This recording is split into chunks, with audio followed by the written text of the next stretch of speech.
Jay here for Stretford, Paddock. That's Joe Smith. And this is Uncensored, and it's me and thee. Yeah, well, Adam's Uncensored. In the Bahamas, globe-trotting. Oh, look at me. I've gone to the Bahamas to play poker. Pathetic. Unbelievable. You want to be here in Manchester in the with trenches. us in the trenches. Where it's kicking off. Uncensored, yeah. It's about time me and you had an Uncensored show. Yeah. Sick of this pandering and we can't say that. Oh, we've got to stick to the rule book. Cut that bit out. That might upset everyone. No, let's upset everyone. It's about time. Yeah, what's this? What noise is it? Close your eyes, Jay. What noise is this?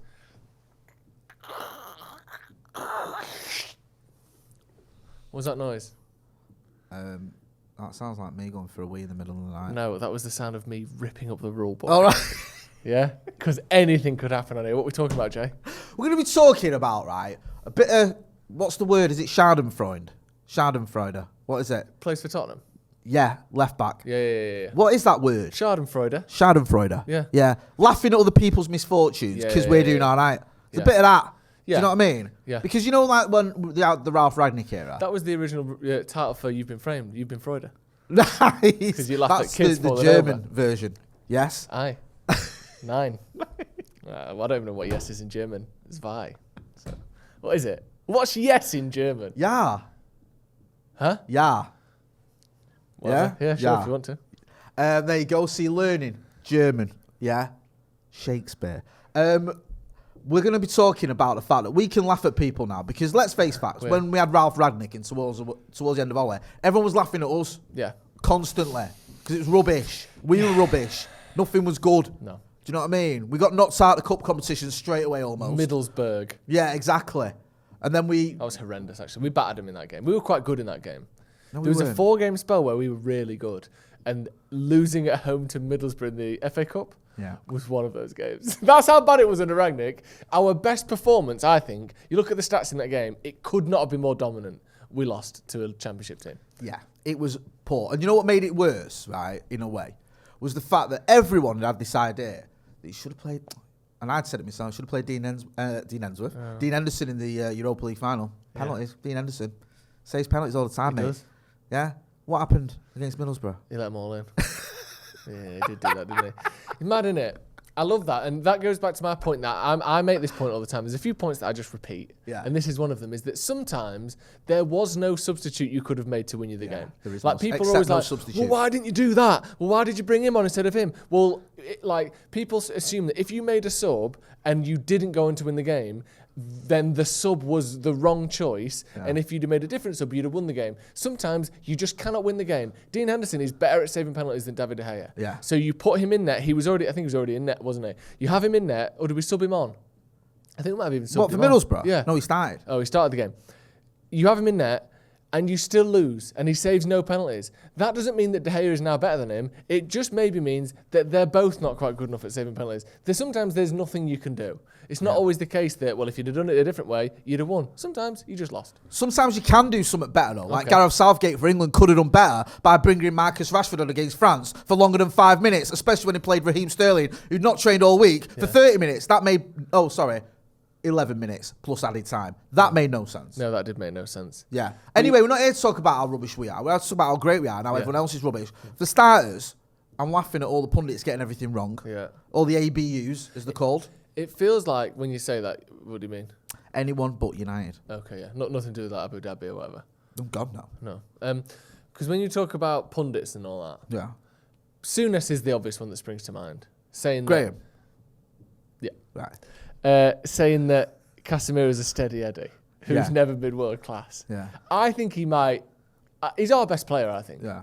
I think he's our best player. He's one of the best defensive midfielders in the history of football. Even the other night against Reading. I know it's only against Reading, but you keep saying this. Oh, it's only against this. It's only against that. Not you. People say, well, you've only beaten the easy teams. Well, that's not true. First of all, and also, like I keep saying, if you beat every team that's below you, you'll win the league. Yeah. So it's all about, well, you try beating teams above you. Well, there aren't many teams above us anymore because we're actually quite good again. But we've been undone so many times by the easy teams. Last season, Middlesbrough, we've already mentioned it once in this podcast. So putting in world-class performances, match-winning performances against anyone is more than we were doing last season. No one was capable of that last season. No. So the fact that Casemiro can come in and do that, those games make the difference as well.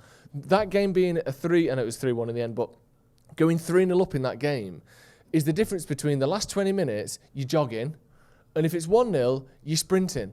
And you're a bit more tired for the next one. You didn't get that rest in game that, like, we've won this game, we can calm it down a bit. So many games where under Solskjaer and obviously under Rank we're just losing, but under Solskjaer, we'd win these games, but we're coming from behind every week. Yeah. And obviously that's amazing for mentality, but it's terrible for fitness because you are playing 100% energy for 90 minutes. Now, I think since the World Cup we've scored 3 goals 6 times or 5 times. We've scored 2 goals, I think another 3 or 4 times. So we're getting comfortable leads and advantages.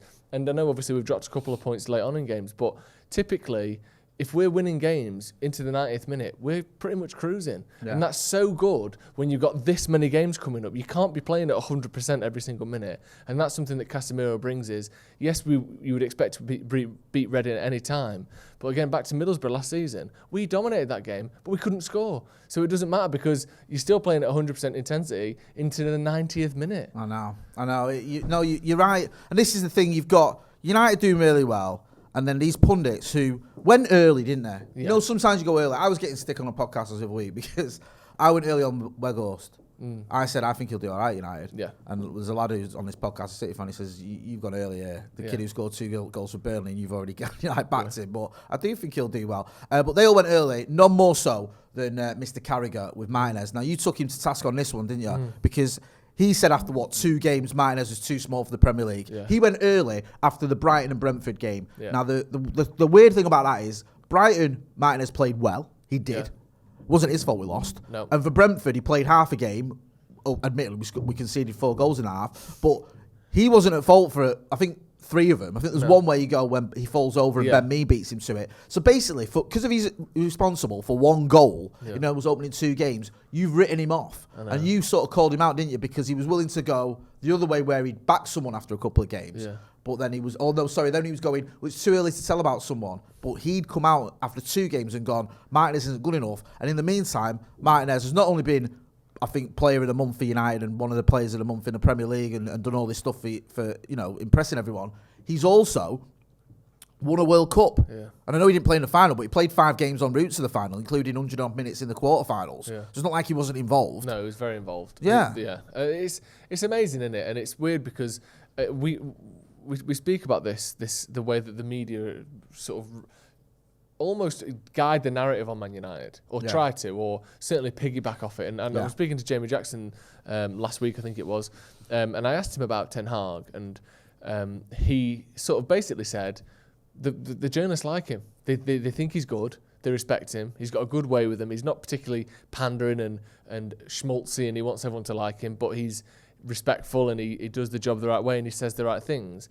And he kind of said, we like to write nice things about him, or we respect. Do you know what I mean? Where it felt like under Rangnick and Ole especially, despite the good work he did on the pitch and the good results and semi-final after semi-final, I know we didn't convert a lot of those and get into the Europa League final, he was spoken about as though he was a failure who was disguising or sort of role-playing as a winner.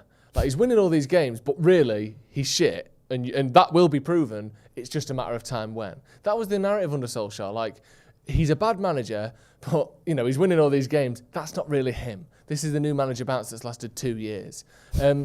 Whereas with Ten Hag, it feels as though everyone's going, he's a good manager, but those first few games were a bit of a blip. And it's like, now people last season were still kind of, I think early in the season, people were still had that mentality about United where it's like, you can just slag them off. You can say anything you want about them because they're terrible, the players are crap, everyone's given up, and people just went in so early. That happens. Me and you were talking about this with Darren Podcast, where there was a point under Ralph Rangnick where you could have said anything about anyone at United, and people probably agree with you.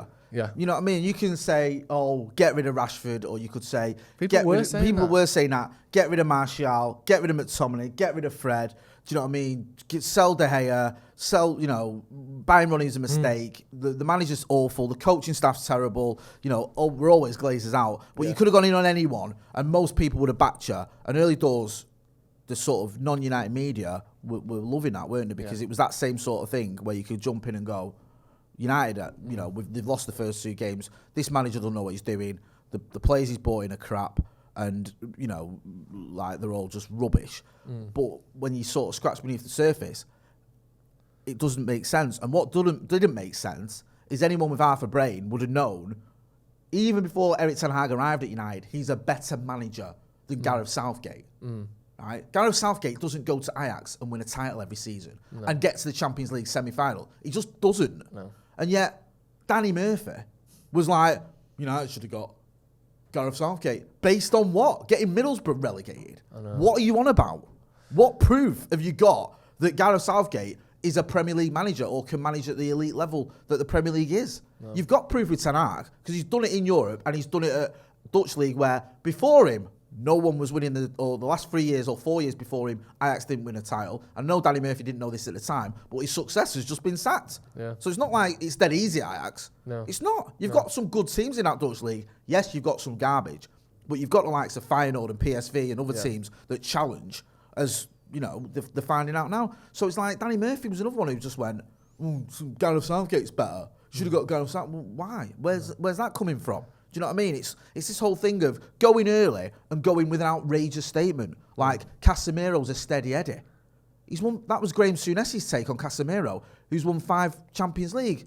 Martinez is too small. Yeah. Wait till he faces Erling Haaland. He's played against Erling Haaland. I know he had a difficult game at the Etihad, but he played against him in Europe and done very well. So it just shows a lack of knowledge, doesn't it? Yeah, and it's weird as well because you'd think if you want to go early, you might as well be positive.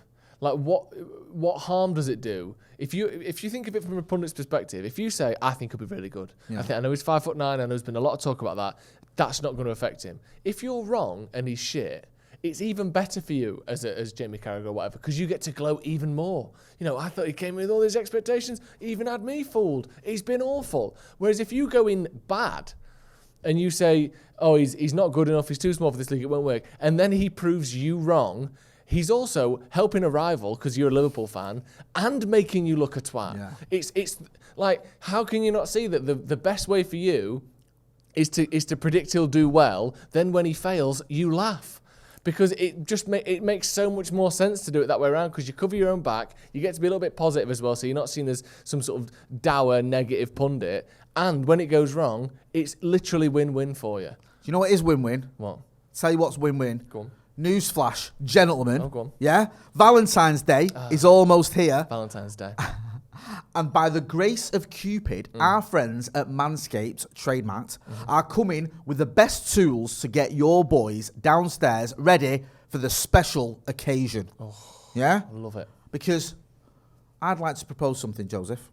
Making February the 13th National Shave Your Balls Day. Oh, I like that sound. Yeah? Yeah, let's Why not? Because you need to get them prepared for Valentine's Day. Exactly. And you might be out there thinking, oh, I'm single, I don't need it. Even more reasons to get them.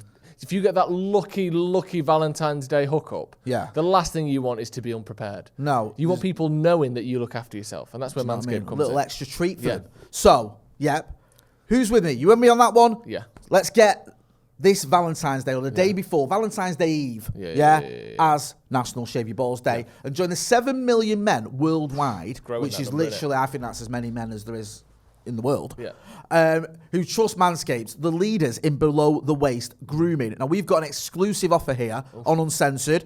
Using the code Paddock20, you get 20% off and free shipping, There's a link in the description, because we all know how important, how vital, how integral having fresh balls are to your life, especially your love life. It's the most important thing. Yeah. The last thing you want is smells and textures and weird things getting in the way of a perfect love life. He's mentioned smells. This is why Manscaped have got you covered. Because they've not just got, obviously, the Lawnmower 4.0 with its anti-nick technology, You've not just got the boxer briefs with their anti-chafing technology. You've also got the premium body wash, Manscaped premium body wash. You've got the crop preserver, the crop toner. You've got all that sort of stuff as well. It's got all the advanced skin safe technology as well when you're using the lawnmower. Plus, as well, you want to feel not just clean down there, but fresh. Yeah. And that adds to the freshness, doesn't it? Yeah, and so does the aloe vera and sea salt body wash, Jay.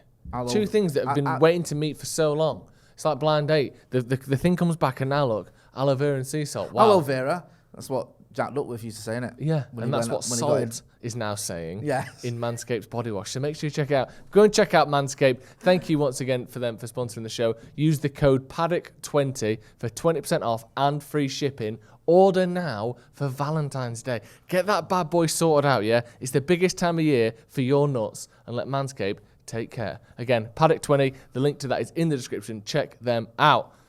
Love it. Looking forward to using that signature cologne they've got as well now. Better that.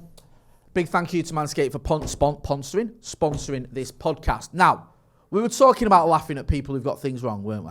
Yeah? Which is one of my favourite pastimes. Do you know what I mean? I like to just mock people. People getting the £100 question wrong on Who Wants to Be a Millionaire. Love that. I often go on that. My favourite one of them, right, is there's a guy in the American one, and he introduced himself. You know what? I realised it was actually cool to be smart. People mock geeks and all that, and I realised, just a proper little smug Poindexter, right? So he comes on. That's his intro, right? So he's already one of them who you just not being... I'm not being horrible, but if someone's not flushing his head down the toilet at school, the world's gone mad. He is telling us how smart he is, and he's about to go on a quiz show. Yeah. You better be fucking smart, mate. First question, the $100 one. The tapping, the open goal tapping, And I remember it was, where can you get furniture and meatballs? The options were several countries and IKEA. Yeah, one of the options was something like Italy. Yeah, and he's gone, furniture, meatballs, and meatballs come from Italy or whatever. He's given the wrong answer. It's IKEA, and he's not said IKEA, right? Wow. So not only has he come on and been an absolute nerd, and the worst type of nerd, a big-headed nerd. Nerd, right? Nerd. No, I don't mind geeks. I love geeks, yeah? They make the world run. Favourite geek? I would go with probably Steve McLaren. Mine would be probably Neil Patrick Harris as Doogie Howser. MD. Nice. But anyway, yeah. Where would we be without Doogie Howser or Steve McLaren? Dead and watching shit football. Yeah.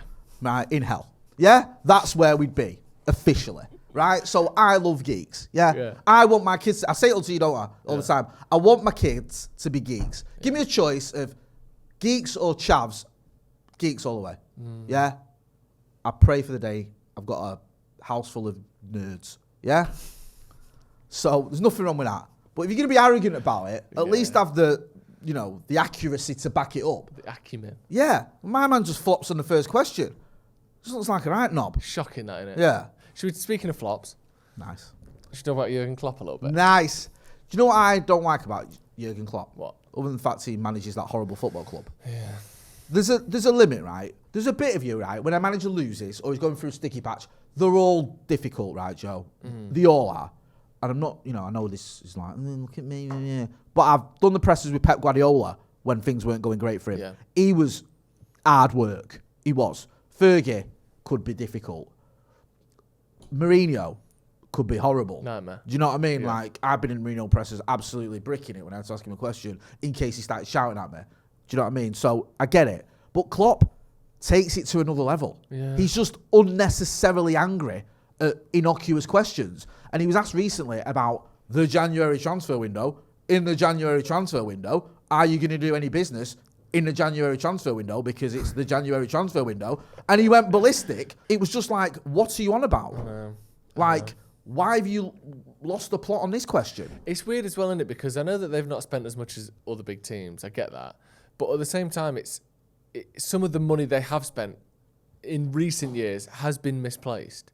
Like, I just, like, other than Van Dijk, their sort of centre-back options are thin. Yeah. And I just and like not having real proper backups on the fullbacks. Their midfield has been aging for years. They've not got anyone in there really. And then spending £100 million on Nunes.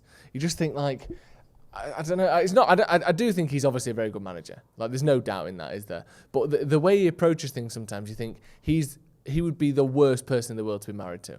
Yeah. Because imagine every time anything goes wrong, if he's left the oven on too long and burnt the pizza, it's the oven's fault. Yeah. It's the oven's fault. Why haven't you backed me? Why haven't you turned yourself off? Like how can you be asking me this question? What do you mean the cheese is burnt? The cheese was burnt because there was too much wind in the house, which shut the oven door after I'd opened it. Like, just blaming everything. Well, the cutlery isn't sharp. The reason you can't cut through the steak isn't because I've overcooked it. It's because your knives weren't sharp enough. It's not my fault. It's your fault. It's the way he acted as well. It was a mixture of anger and upset. Yeah. How can you ask me this? He has got this real, like... How can you ask me after all these years? You're asking me if I'm going to buy a player during the transfer window when I've only just spent 100 million quid on Darwin Núñez 4 months ago. How can you do this to me, baby? Real, like, earnest sadness to his eyes, hasn't it? Like, it's weird, isn't it? It's like, I'm going to butcher you and blame you for me butchering you as I do it. I know. Like, look what you made me do. Yeah, he's very look what you made me do. What's some of his best ones? Too windy. The grass was too long. My favourite one of all time, do you know 2 years ago when we had 3 subs in the first half, I think, 3 injuries, and Rashford got injured and had to stay on. Had to hobble around. The reason they didn't win that game, Jay, was because our injuries disrupted their team. Yeah. Do you remember that? That might be the most sensational bit of whatever the fuck that is. The reason we didn't beat United is because their team was too decimated by injuries, Jay. All of their best players were injured. That's why we didn't win. What?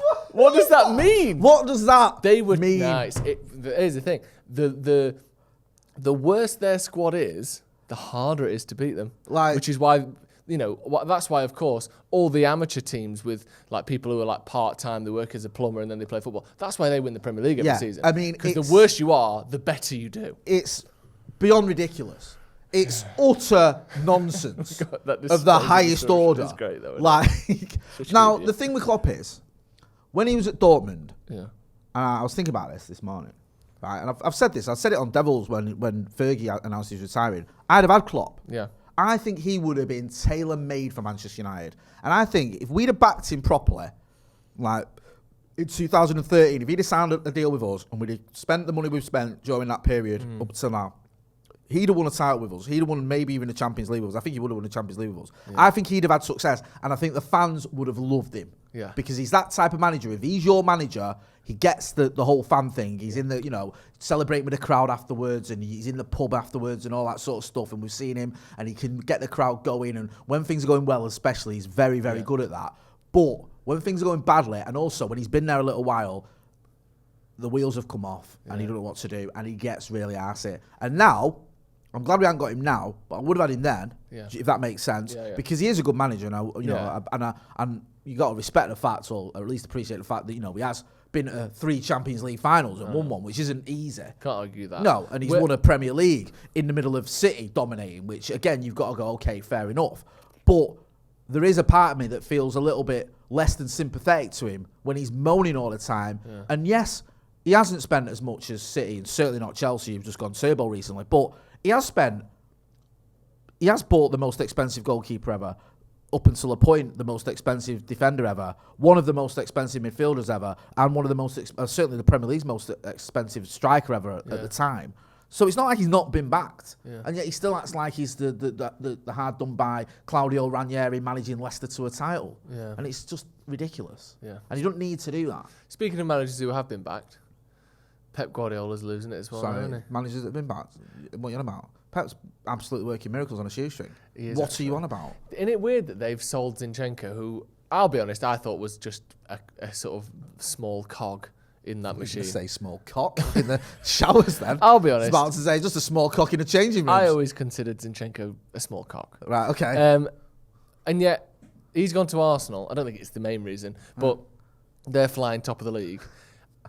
City are struggling a little bit and have just had to sell their other left back who was playing because he's fallen out with the manager. Can I tell you about the most bizarre heckle I've ever heard in my life? Always.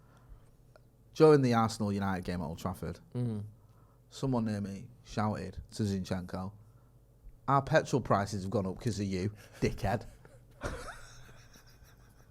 It couldn't be less his fault, could it? For starters, having a dig at him because his country's been invaded is beyond ridiculous. Yeah. Anyway, and a bit mean, right? In my opinion, mean. I'm not a City or an Arsenal fan, but come on, give the kid a bit of credit. And also, what are you on about, right? What are you even talking about? Like, what is that? Shut up and give him some shit for playing for City once. Yeah. Like, pack that in. But that was insane. It's weird. That's why I heard shouting at him. It's weird how they sold him and they sold Sterling and didn't really replace either of them. Yeah. Like they didn't. I think the weird thing is no one could have predicted this. Like, I don't think when we were talking pre-season, or any pundit was going, "Oh, Pep, tell you what, he's made a huge mistake selling Arsenal, Jesus and Zinchenko." Yeah. Arsenal just finished 5th, and City were buying Haaland. Yeah. Like, on what level of reality was anyone thinking Arsenal are going to win the league potentially? I know they've not won it yet, but they could do. And City are going to finish behind them, obviously. Like, no one saw that coming. No. I thought the best thing that had happened for Arsenal with Jesus and Zinchenko coming into that squad was a couple of winners who wouldn't just settle for 4th place. Yeah. Who would be like, hang on a minute, we win trophies, that's what we do. Yeah. I want to win stuff. Maybe a top 4 in an FA Cup or something. I don't think anyone could have gone, oh, do you know what? And even like the most deluded Arsenal fans, and let's face facts, there's a lot of them. Yeah. Before a ball was kicked in the Premier League, weren't going, we're going to win the league. No. They were going, top 4's ours or whatever. Yeah. Like, even some of these muppets you see on the telly who are like, dressed in the full, like they've just been sponsored by the club shop, weren't going, we're going to win the league. It's weird with City, because once you start looking for the cracks, there is quite a few. Like, you've lost Sterling's goals, which, people can knock Sterling all they want. He scored 30 goals for Man City 2 years ago. Yeah. He scored consistently 20-plus goals for him. You've lost them. Goals from wide areas, speed from wide areas. Replaced it with Jack Grealish, who gets you 5 goals, 5 assists every season, and that's basically all he's ever done, which is a decent return, but it's not title-winning numbers, is it? He's an inconsistent. I don't know. He don't run in behind. He doesn't have a shot on him particularly. He's not someone that's going to go past a defender and stick the ball in the back of the net. You've lost your sort of ancillary kind of floating left back, centre mid, left mid option in Zinchenko. And Cancelo, who was meant to be the best left back, the best full back the world's ever seen. Look at him, he plays centre mid, he plays this. But he's going to Bayern Munich because he's fallen out with the manager because he's not getting played. And the reason he's not getting played... And he wants to go to a big club. Yeah, exactly.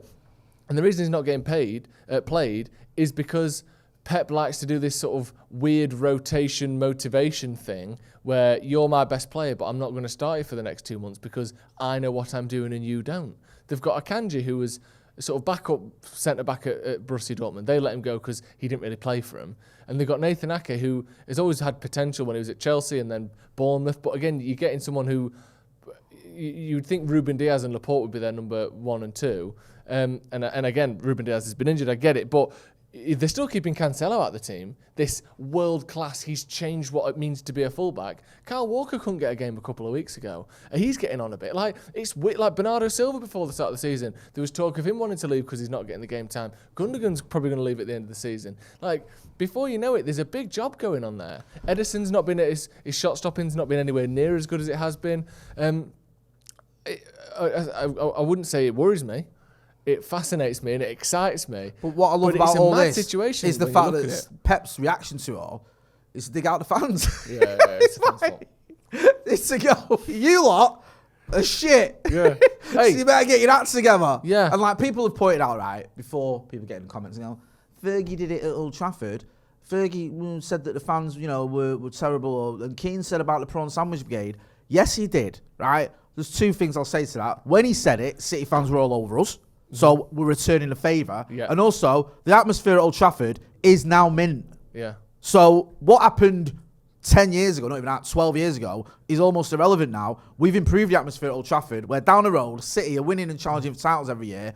And you've had to get the manager to beg you to turn up to the Southampton game and then tell you to come and when you're here, sing and chant and make noise. Do a bit, will you? Yeah, and also had a bit of a dig at the players. Yeah. And he even called Calvin Phillips pretty much a fat bastard. Yeah. Which United fans were giving Phillips stick for, saying, get your tits out for the lads. And to be fair to him, he was laughing. Yeah. He was. And when you look at it, and again, this is me being a deluded, optimistic United fan, which I think we have every right to be at the moment. And also... Even in the bad times, you still have the right to be deluded and optimistic, I think, as a football fan.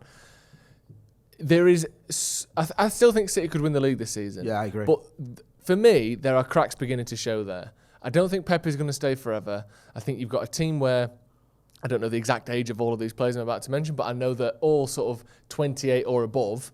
Kyle Walker, I think, is 32. De Bruyne is 30 or 31. Mahrez is 31 or 30. You know, north of 30. They're all 30 up. They're all 30 and above. Ones you've mentioned, I'm pretty sure. I think so. Anyway. You've also got Erling Haaland, who is almost certain. Well, he's incredible. He's fucking rubbish. But he's almost certainly leaving at the end of next season when his buyout clause kicks in. He could even leave before that. I love it. Do you know what? If Erling Haaland left at the end of the season, that'd be the funniest thing. Yeah. That's happened since Manchester City had Gary Cook pulling the strings. You've got a midfield of Gundogan, who is either probably leaving in the summer, but is also 32. You've got Bernardo Silva, who again probably leaving in the summer, or was making, like I said, noises about leaving last. You've got a massive change of players going on there, and a potential. Who knows what's going on with Pep? Then you go over to Liverpool again.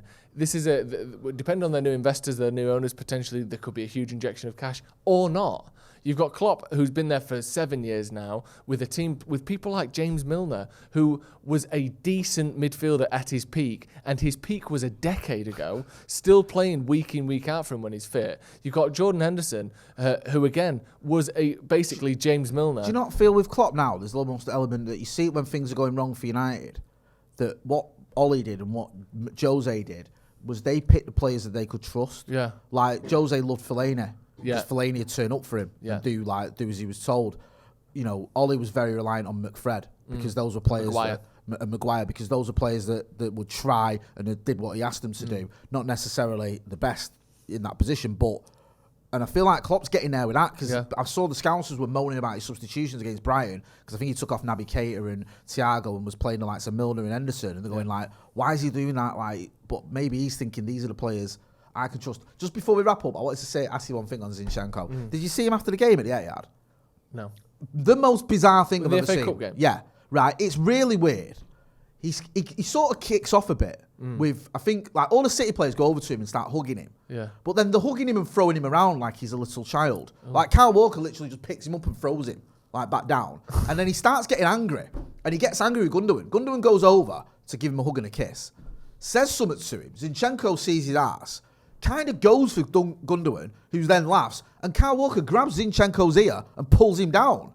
Like, not to the floor, but like that.